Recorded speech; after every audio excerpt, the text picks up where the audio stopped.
En medio del esplendor de la corte Tudor de principios del siglo XVI, Inglaterra vivía una era de aparente estabilidad bajo el mando del rey Enrique VIII. Festivales, justas y una exhibición de riqueza enmascaraban una profunda ansiedad que corroía el corazón de la monarquía. La dinastía Tudor era reciente, forjada en la sangre de la Guerra de las Rosas, y su legitimidad dependía de una sucesión clara e incuestionable.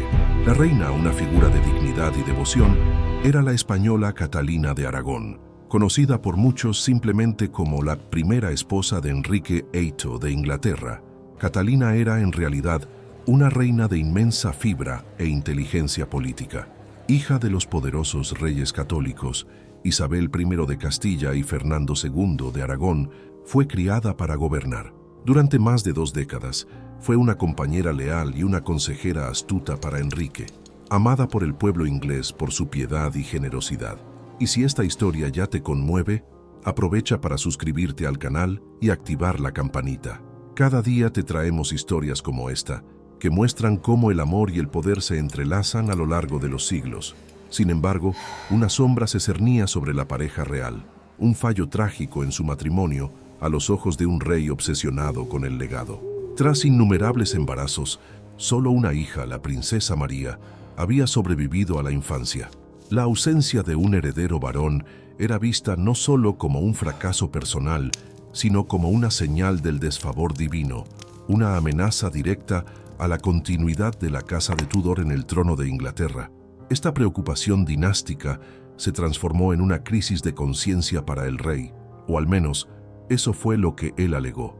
Enrique comenzó a revisar las escrituras, encontrando en el libro de Levítico un pasaje que prohibía a un hombre casarse con la esposa de su hermano. Catalina había estado brevemente casada con Arturo, el hermano mayor de Enrique. Para el rey, esta era la clave para entender su tragedia personal y nacional. La solución en su mente era clara: el matrimonio debía ser anulado. Sin embargo, anular un matrimonio real de más de 20 años, sancionado por una dispensa papal anterior, no era una tarea sencilla. Exigiría la aprobación del hombre que tenía las llaves del cielo en la tierra, el Papa. Pero en Roma, un pontífice políticamente asediado, Clemente VII, apenas imaginaba la tormenta que se formaba al otro lado del Canal de la Mancha. Para comprender la profundidad del conflicto inminente, es crucial conocer a los 2 protagonistas que serían lanzados uno contra el otro. Catalina de Aragón no era una consorte pasiva. Llegó a Inglaterra joven para casarse con el príncipe Arturo, heredero del trono. Tras la muerte prematura de él, vivió años de incertidumbre antes de finalmente casarse con su hermano menor, Enrique, en un matrimonio que ella creía ser la voluntad de Dios. Su defensa inquebrantable de la validez de su matrimonio no era solo por orgullo personal, sino por una profunda convicción religiosa y por el derecho de su hija, María, al trono. Catalina afirmaba vehementemente que su primer matrimonio con Arturo nunca había sido consumado, un hecho que, según la ley canónica de la época, hacía la dispensa papal para su matrimonio con Enrique perfectamente legítima y su matrimonio indisoluble a los ojos de Dios. Si tú también crees que el destino de Catalina es trágico y trascendental a la vez, dale a me gusta a este video. Es tu forma de decir que estas historias no deben caer en el olvido. Al otro lado del tablero estaba el Papa Clemente VII, nacido Giulio de Medici, un hombre inteligente y un mecenas de las artes, pero un líder indeciso y desafortunado. Su papado fue marcado por uno de los eventos más traumáticos de la historia de Roma, el saqueo de 1527. Tropas del Sacro Emperador Romano, Carlos V, invadieron y devastaron la ciudad, manteniendo al Papa como un prisionero virtual en el castillo de Sant'Angelo. Este evento dejó a Clemente VII políticamente debilitado y aterrorizado por el poder del emperador. Y aquí reside el nudo del problema. El Sacro Emperador Romano, Carlos V, el hombre más poderoso de Europa y el captor del Papa, era sobrino de Catalina de Aragón. Cualquier decisión papal que perjudicara a su tía sería vista como un insulto personal y una afrenta política que él no podría ignorar. El Papa estaba, por lo tanto, atrapado en una trampa imposible. Por un lado, un rey inglés impaciente y cada vez más autoritario. amenazando la unidad de la Iglesia. Por el otro, un emperador poderoso que controlaba militarmente Italia y exigía lealtad familiar. La cuestión del divorcio real inglés no era solo una cuestión teológica, sino un campo minado diplomático que amenazaba con explotar en cualquier momento. El obstáculo central, que Enrique Ovidio llamaba su gran cuestión, era aparentemente simple. Necesitaba que el Papa declarara su matrimonio con Catalina nulo desde el principio. La justificación legal que sus teólogos presentaron se basaba en Levítico 20:21, que afirmaba que si un hombre tomaba a la mujer de su hermano, quedarían sin hijos. Enrique interpretó su falta de herederos varones como la prueba viva de esta maldición bíblica. Él argumentaba que la dispensa papal original, concedida por el Papa Julio II para permitir su matrimonio, era inválida, pues ningún papa tenía autoridad para anular la ley divina. Para Enrique, la anulación no sería un divorcio, sino un reconocimiento de que un matrimonio válido nunca existió. Esta distinción era crucial, pues le permitiría casarse con otra mujer, la cautivadora y ambiciosa Ana Bolena, y engendrar un heredero legítimo. Sin embargo, los desafíos a esta lógica eran monumentales. La Iglesia Católica se basaba en el principio de la indisolubilidad del matrimonio. Además, admitir que un papa anterior se había equivocado al conceder la dispensa sacudiría la propia autoridad papal, un pilar fundamental de la fe. En una época en que la reforma protestante de Martín Lutero ganaba fuerza en Alemania, tal admisión de falibilidad sería un golpe devastador para la Iglesia. Catalina, por su parte, presentó una defensa formidable e inquebrantable. No solo impugnó la interpretación de Enrique del Levítico, señalando un pasaje en Deuteronomio que alentaba el matrimonio en tales circunstancias, sino que también juró públicamente que su matrimonio con Arturo nunca había sido consumado. Si esto era cierto, la prohibición de Levítico simplemente no se aplicaba y su matrimonio con Enrique era perfectamente válido.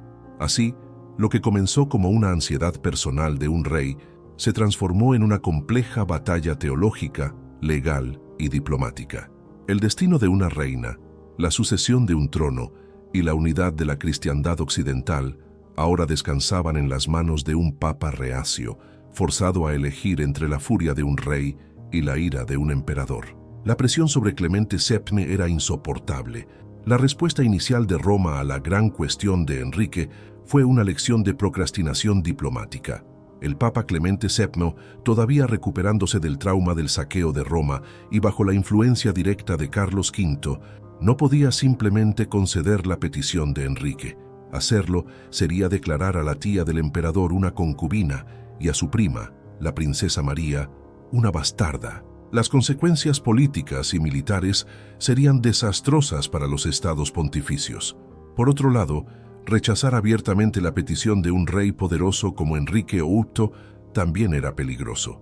Inglaterra era una nación católica leal, y Enrique, en su juventud, había sido nombrado defensor de la fe por el papado por su libro contra Martín Lutero.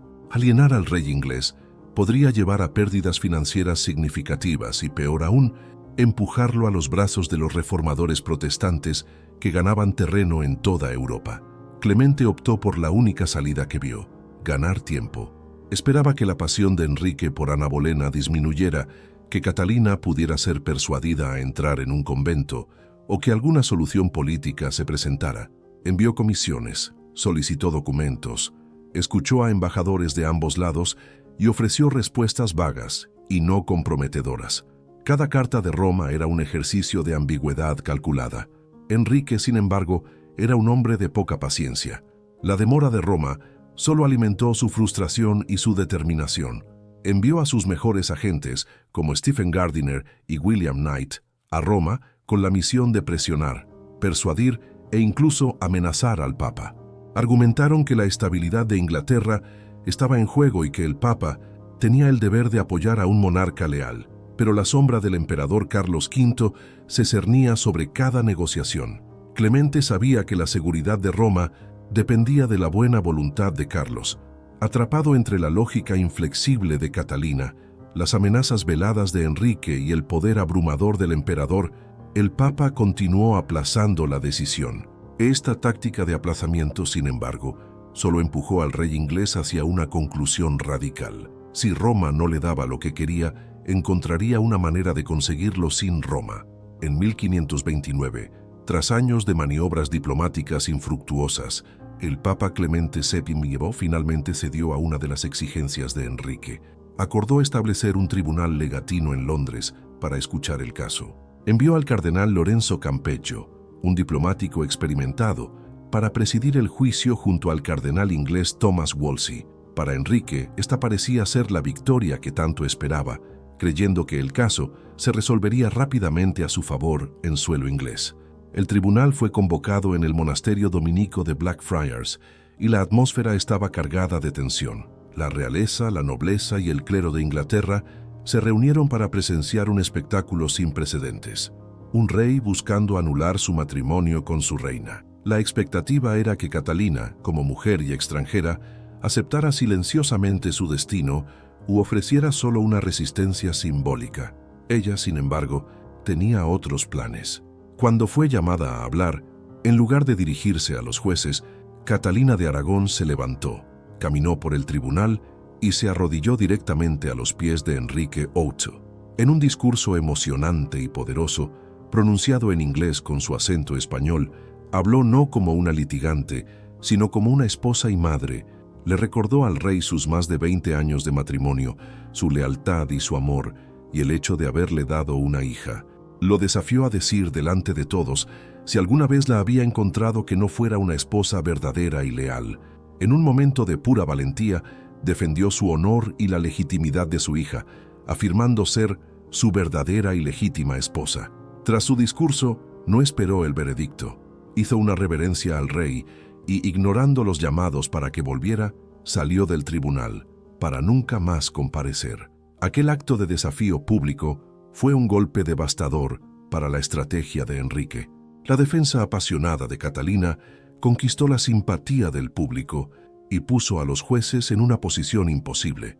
El cardenal Campeggio, siguiendo instrucciones secretas del Papa, usó la partida de Catalina como pretexto para aplazar el proceso, suspendiendo el tribunal para las vacaciones de verano en Roma y finalmente transfiriendo el caso de vuelta a la jurisdicción papal. La victoria de Enrique se le había escapado de entre los dedos. La dramática intervención de Catalina en Blackfriars fue un triunfo moral, pero el factor decisivo entre bastidores siempre fue su poderoso sobrino, el sacro emperador romano Carlos V. Tras el saqueo de Roma en 1527, la influencia de Carlos sobre el papado no era solo diplomática, era una realidad militar. Las tropas imperiales controlaban gran parte de Italia y el Papa Clemente VII gobernaba bajo la constante amenaza del poder de Carlos. Los embajadores del emperador en Roma eran implacables. Presentaron a Clemente un flujo constante de argumentos legales defendiendo la validez del matrimonio de su tía y recordatorios no tan sutiles del poderío militar de su amo. Para Carlos, la cuestión era una mezcla de honor familiar y cálculo político.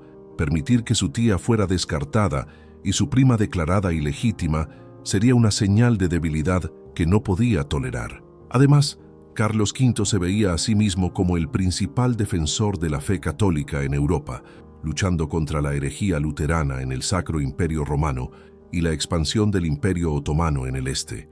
La idea de que el Papa pudiera ceder ante Enrique VIII, minando el sacramento del matrimonio para apaciguar a un rey, era un anatema para su visión de una cristiandad unida y fuerte bajo su liderazgo y el del Papa.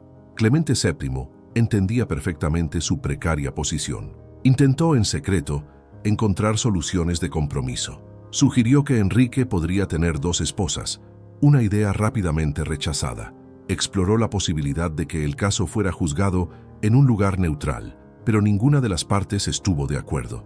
Cada intento de encontrar un término medio fue frustrado por la intransigencia de Enrique y la presión implacable de Carlos V. El emperador, a través de sus enviados, dejó claro al Papa que cualquier decisión contra Catalina sería considerada un acto hostil contra él. Ante la elección entre un rey inglés distante y el emperador cuyos ejércitos estaban a su puerta, la decisión de Clemente, aunque demorada, era inevitable. La seguridad del papado y la estabilidad de Italia superaban las necesidades dinásticas del rey de Inglaterra. El fracaso del tribunal de Blackfriars marcó el fin de una era. El cardenal Wolsey, que durante años había sido el principal ministro de Enrique y el arquitecto de su política exterior, pagó el precio por el fracaso. Le había prometido al rey una anulación y no pudo cumplirla. Despojado de sus títulos y poder, murió de camino a Londres para enfrentar acusaciones de traición. Su caída dejó un vacío de poder que fue rápidamente llenado por hombres con ideas más radicales. Dos nombres en particular emergieron como los nuevos arquitectos de la voluntad real: Thomas Cromwell y Thomas Cranmer. Cromwell, un abogado de origen humilde y mente política brillante, ofreció a Enrique una solución audaz y revolucionaria. Si el Papa no le concedía la anulación, entonces el rey debía convertirse en la autoridad final de la Iglesia en Inglaterra. Argumentó que Inglaterra era un imperio y que su rey no debía estar sujeto a ninguna jurisdicción extranjera, incluida la papal.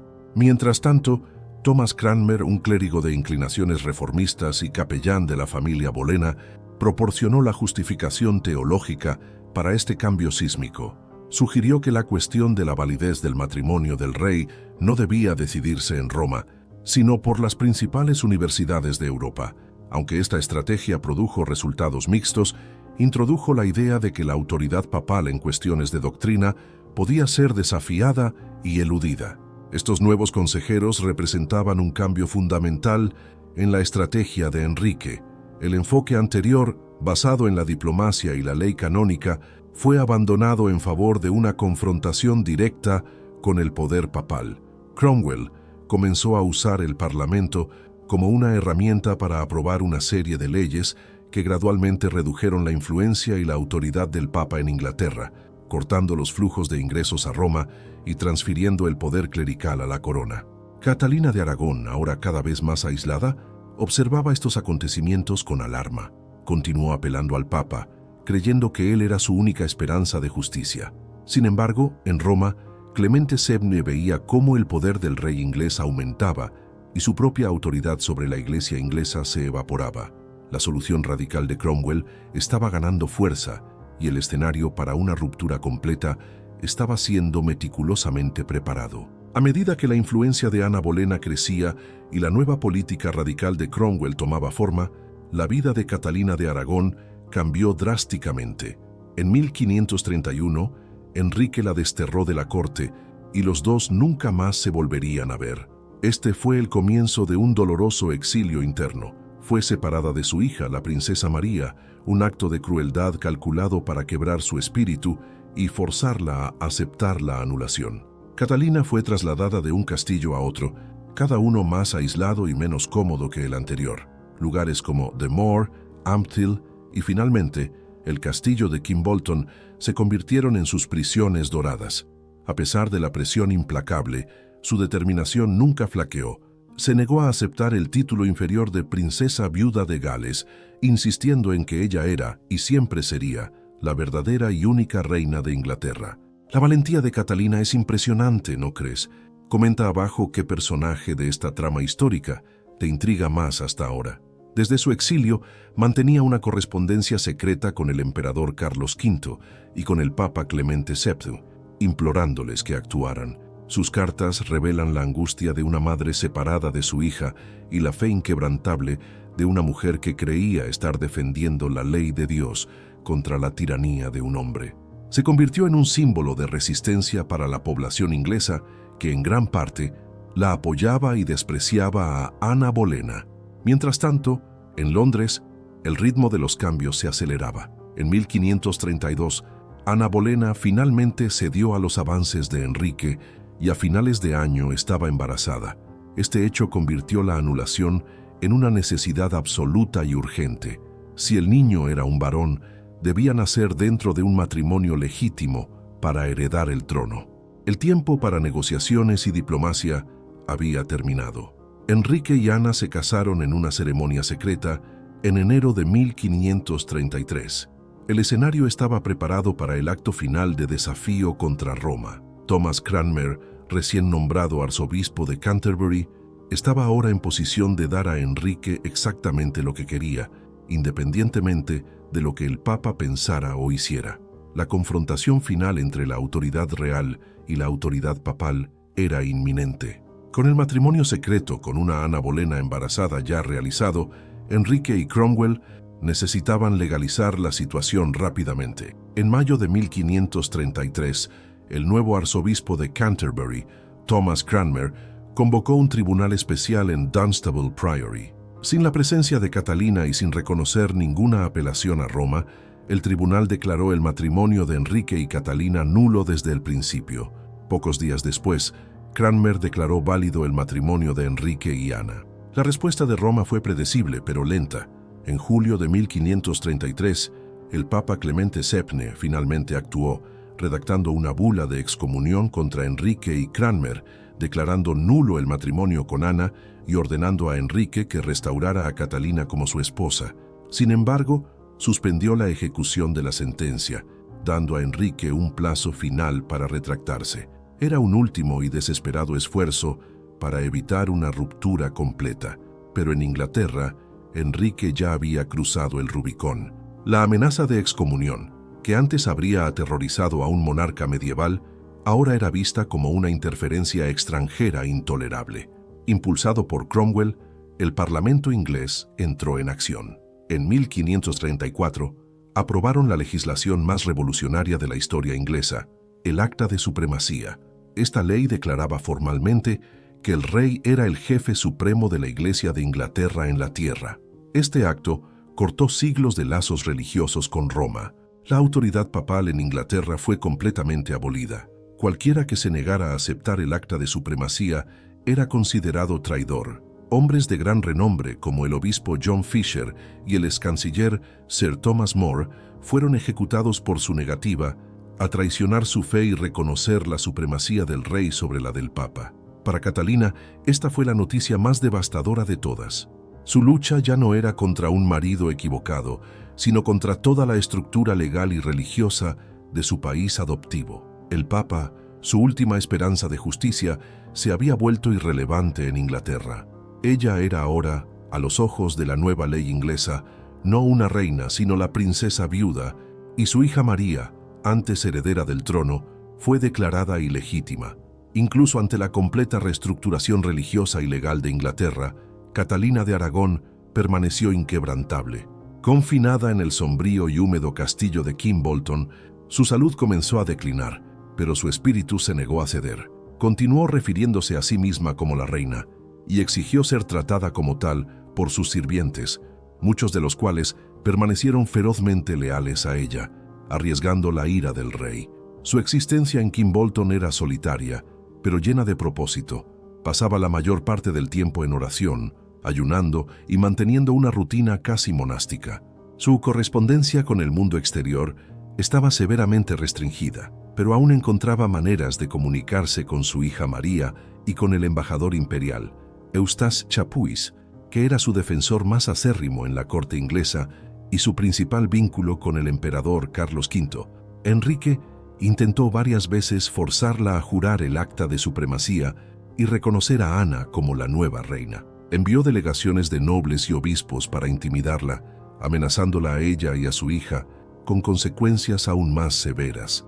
Cada vez, ella los va con una calma digna, reafirmando la validez de su matrimonio y su lealtad a la fe católica y a la autoridad del Papa, aunque éste pareciera haberla abandonado.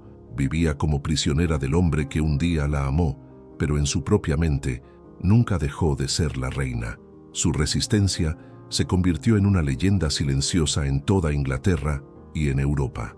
Representaba el viejo orden, la fe tradicional y la legitimidad contra la ambición de un rey y el ascenso de una nueva reina. Su negativa a doblegarse era un acto de desafío pasivo, pero inmensamente poderoso. A finales de 1535, su salud empeoró rápidamente. La mujer que había sido una infanta de España, una princesa de Gales y una reina de Inglaterra por más de 2 décadas, estaba muriendo, aislada y separada de su única hija. Sin embargo, incluso al final, tendría un último mensaje para su marido, una carta que revelaría la verdadera profundidad de sus sentimientos. En su lecho de muerte, en enero de 1536, Catalina de Aragón dictó una última carta a Enrique. Este documento final es un testimonio conmovedor de su compleja relación. Lo perdonó por todo, afirmando que sus ojos deseaban verlo por encima de todas las cosas. Oró a Dios para que lo perdonara también a él. Lo elogió por su cuidado de su hija María, implorándole que continuara siendo un buen padre para ella. En sus palabras finales se despidió, firmando como Catalina, la reina. Fue su último acto de desafío y de amor. La carta supuestamente conmovió a Enrique hasta las lágrimas, un raro atisbo de remordimiento o quizás del recuerdo del afecto que un día compartieron. La noticia de su muerte llegó a la corte, donde Ana Bolena, según los informes, celebró vistiendo de amarillo, aunque el color también era una señal de luto real en España. Tras su muerte, se realizó una autopsia en su cuerpo, un procedimiento inusual para la época.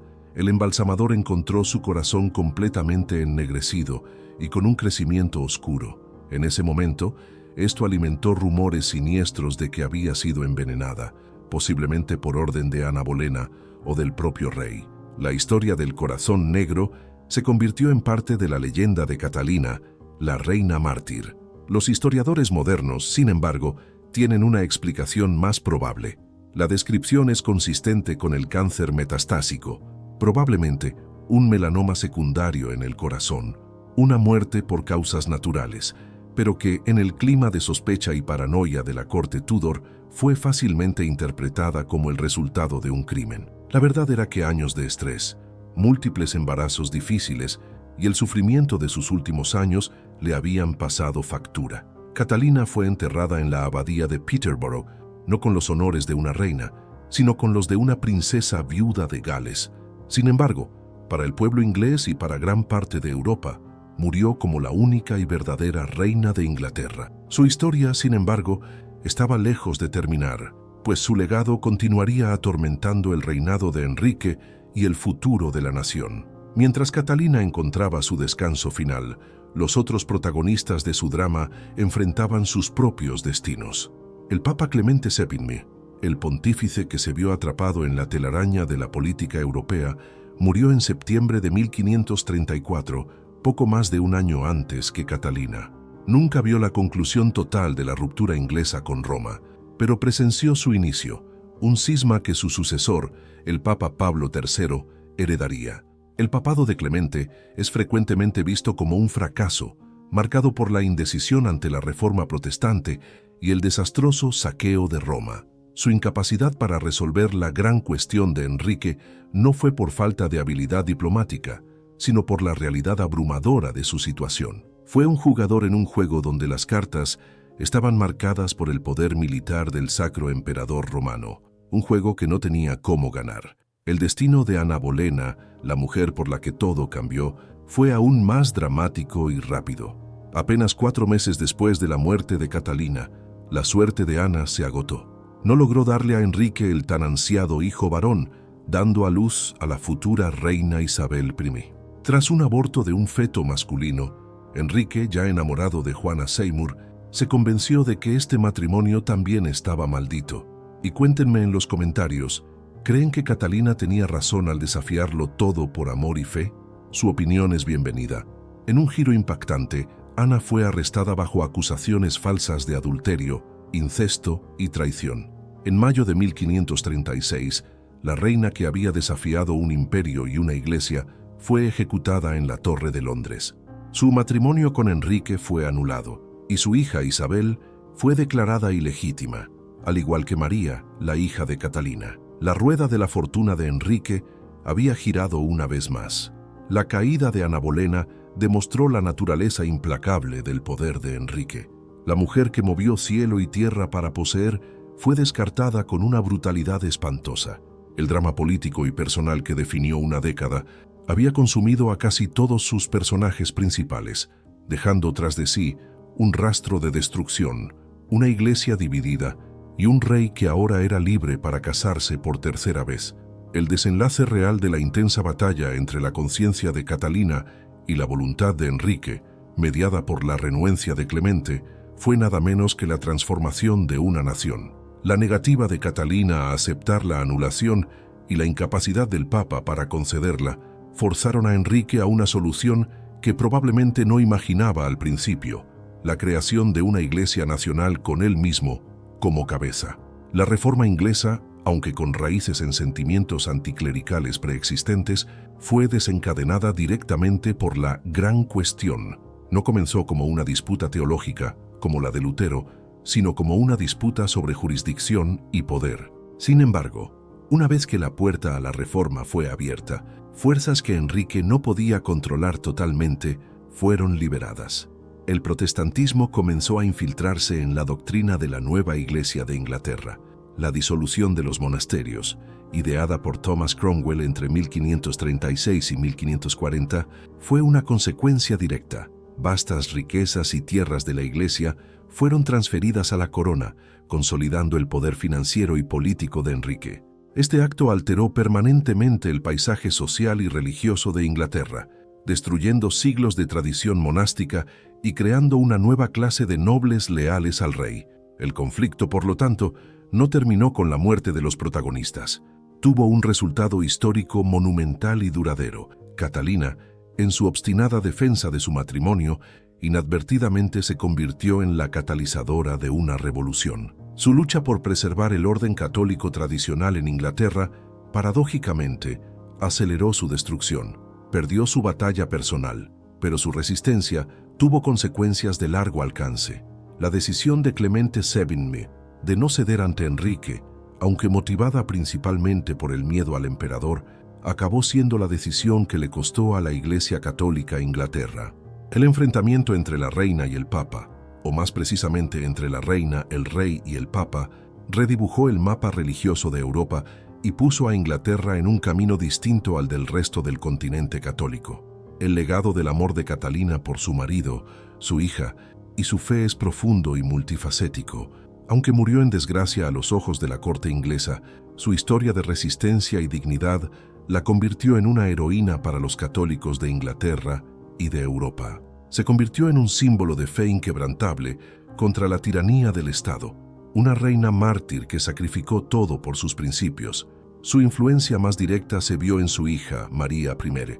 Criada en la fe fervorosa de su madre y amargada por el trato que ambas recibieron, María subió al trono en 1553 con una misión: revertir la reforma de su padre y devolver a Inglaterra al catolicismo. Su reinado, aunque corto, estuvo marcado por una feroz persecución a los protestantes, lo que le valió el infame apodo de María la Sanguinaria. La lucha de Catalina también moldeó a la sucesora de María, la reina Isabel I, hija de Ana Bolena. Isabel, habiendo visto la turbulencia religiosa causada por su padre y su media hermana, buscó un camino intermedio, el Acuerdo Isabelino, que estableció la Iglesia de Inglaterra como una institución protestante con algunas tradiciones católicas.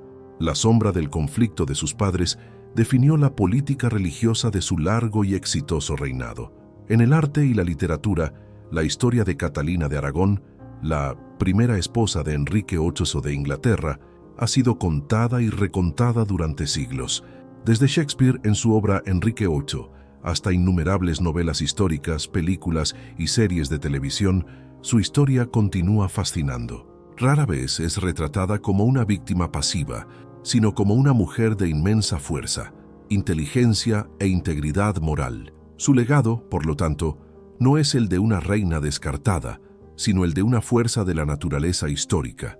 Su amor y su fe, cuando se enfrentaron al poder absoluto, crearon una fisura en la historia que cambió el curso de una nación. La reina que perdió su corona terminó, paradójicamente, por tener un impacto más duradero en el carácter de Inglaterra que el propio rey que la rechazó. La saga de Catalina de Aragón y su colisión con el poder del Papa Clemente VII y del rey Enrique VIII es más que un escándalo de la realeza. Es una lección atemporal sobre el choque entre convicción personal, poder político y destino. Catalina no luchó solo por un título o por un matrimonio, sino por la santidad de sus votos, la legitimidad de su hija y la integridad de su alma. Clemente VII, por su parte, personifica la parálisis que puede afligir al poder cuando se enfrenta a fuerzas opuestas y abrumadoras. Su indecisión no nació de la debilidad de carácter, sino de un cálculo político brutal. Cualquier movimiento que hiciera llevaría al desastre. Su historia es un recordatorio de que, incluso para los hombres más poderosos, las circunstancias pueden crear trampas de las que no hay escapatoria. La narrativa revela cómo un deseo personal de un monarca, la búsqueda de un heredero, puede transformarse en un evento de importancia mundial, redibujando fronteras religiosas y alterando el curso de la historia. La gran cuestión de Enrique VIII demuestra que lo personal es inextricablemente político, especialmente cuando se trata de aquellos que llevan una corona y de aquellos que llevan la tiara papal. Si esta historia te conmovió, compártela con alguien a quien también le guste aprender sobre mujeres que cambiaron el mundo, incluso cuando todo parecía perdido. La historia de Catalina y Clemente es un recordatorio del poder de la convicción. Si te ha gustado este profundo análisis, deja tu like, compártelo con otros amantes de la historia y no olvides suscribirte para más dramas reales que la historia intentó ocultar. La firmeza de Catalina, incluso en la derrota, aseguró que su historia fuera recordada no como la de la primera esposa, sino como la de una gran y verdadera reina. Al final, el amor y la fe de una mujer demostraron ser un obstáculo tan formidable como cualquier ejército. Aunque Catalina no ganó su guerra, su resistencia dejó una marca indeleble en el mundo, demostrando que el coraje de un individuo puede, de hecho, desafiar el poder de reyes y papas, resonando a través de los siglos como un testamento de fuerza y dignidad.